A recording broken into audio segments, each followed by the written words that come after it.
안녕하세요. 엄세라입니다. 저는 3살, 4살 연년생 형제를 키우고 있는 직장인 워킹맘입니다. 오늘 어린이집 방학 첫날이었는데 다행히도 통합보육으로 아이들을 어린이집에 보낼 수 있었어요. 그런데 어린이집을 가려고 할 때 첫째가 어린이집 가기 싫다고 막 울더라고요. 엄마랑 주말에 노는 게 너무 좋았는지 엄마랑 헤어지기 싫다고 울더라고요. 그래서 저도 똑같이 얘기했죠. 엄마도 회사 가기 싫어. 그런데 어쩔 수 없이 가야 돼. 라고 얘기를 하는데 마음이 좀 안 좋았어요.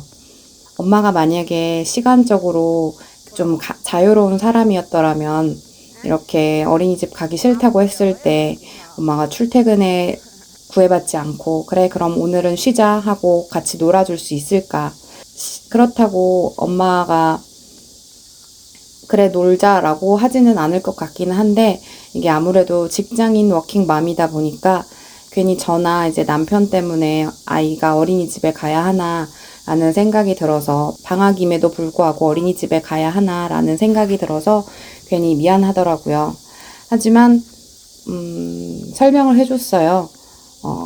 그 첫째가 친구와 키즈 펜션 갔을 때를 굉장히 좋아했는데 이제 키즈 펜션을 가려면 너와 동생 둘 다 어린이집에서 잘 놀고 있고 엄마랑 아빠는 출근해서 돈을 벌어야 우리가 이제 키즈 펜션을 갈 수 있다라고 얘기를 하고 들여보냈는데 마음이 그렇게 좋지는 않더라고요. 하지만 별다른 방법은 없어서 사무실로 출근을 했어요. 사실 처음 아이를 임신하고 나서는 되게 아름다운 장면만 꿈꿨던 것 같아요. 태동을 느끼고 뱃속의 아이와 교감을 하면서 태교 동화도 하고 바느질도 하고 그랬던 것 같은데 아기가 태어나고 나서는 완전히 뒤바뀌어진 것 같더라고요.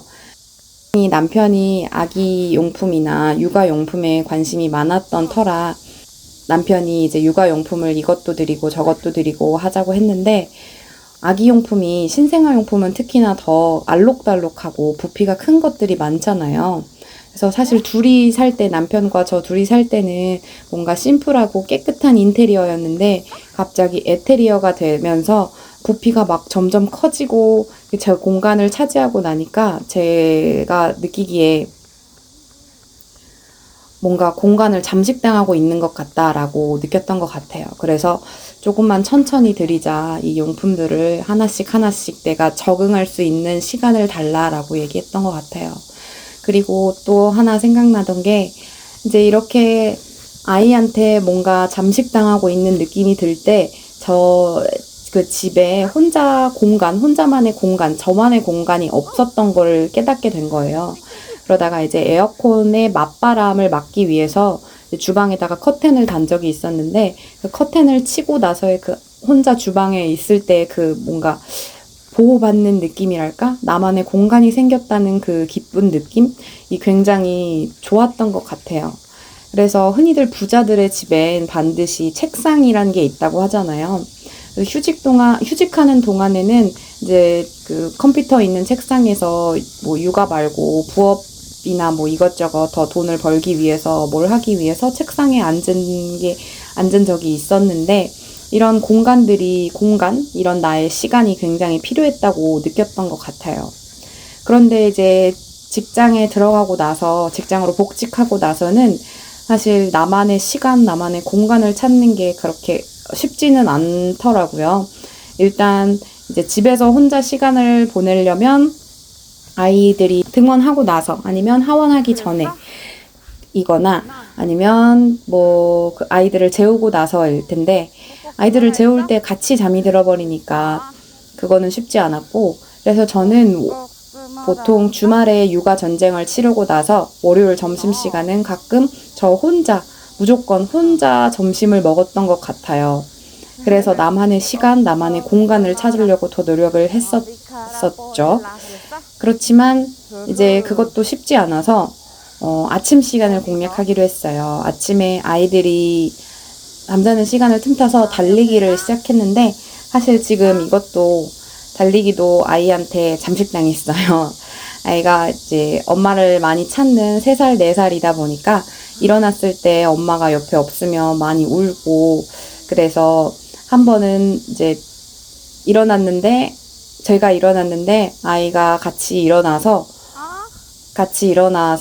다시 잠이 안 들길래 항상 잠이 드는 걸 기다렸다가 몰래 빠져나가곤 했는데, 아이가 잠이 안 들어서 유모차에 끌고 나갔더니 너무 좋아하더라고요. 이쪽에 너무 경사져가지고. 그래서 유모차에 끌고 나가서 함께 달리니까 함께하는 시간을 확보할 수 있어서 좋은 면도 있었고, 반대로 나만의 시간을 빼앗긴 느낌이 있기는 해서 이거는 장단점이 있기는 한 것 같아요. 그래서 저는 이제 나만의 시간, 나만의 공간을 찾기 위해서 항상 노력하는 편인데, 이게 왜 가장 필요하다고 생각하냐면, 육아를 할 때 이제 리프레시가 가능한 것 같아요. 이제 아무리 좋은 칭찬도 3번 이상 들으면 지겹다고 하잖아요.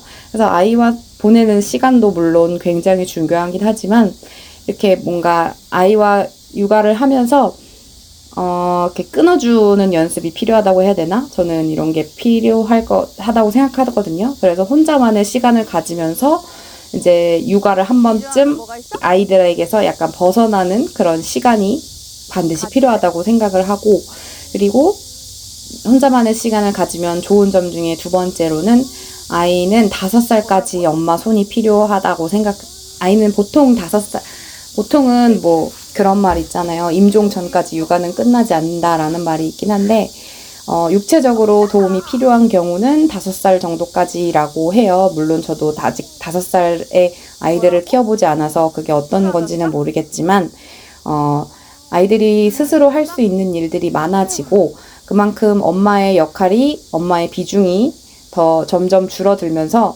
엄마의 인생을 살아야 되는 시간이 생기잖아요.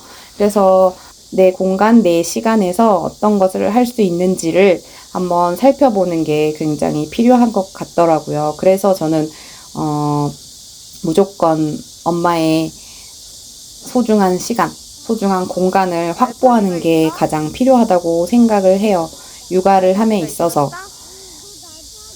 그래서 일주일에 한 번이라도 나의 시간을 찾는 게 반드시 필요할 것 같고, 물론 다이어리 쓰기나 이런 것도 굉장히 좋겠지만, 그것이 안 된다고 하면 하루에 5분이라도 뭐 화장품 바르는 시간, 아니면 샤워하는 시간, 이렇게 나만의 시간을 보내는 게 육아의 퀄리티 상승에 있어서 굉장히 필요하다고 생각을 합니다.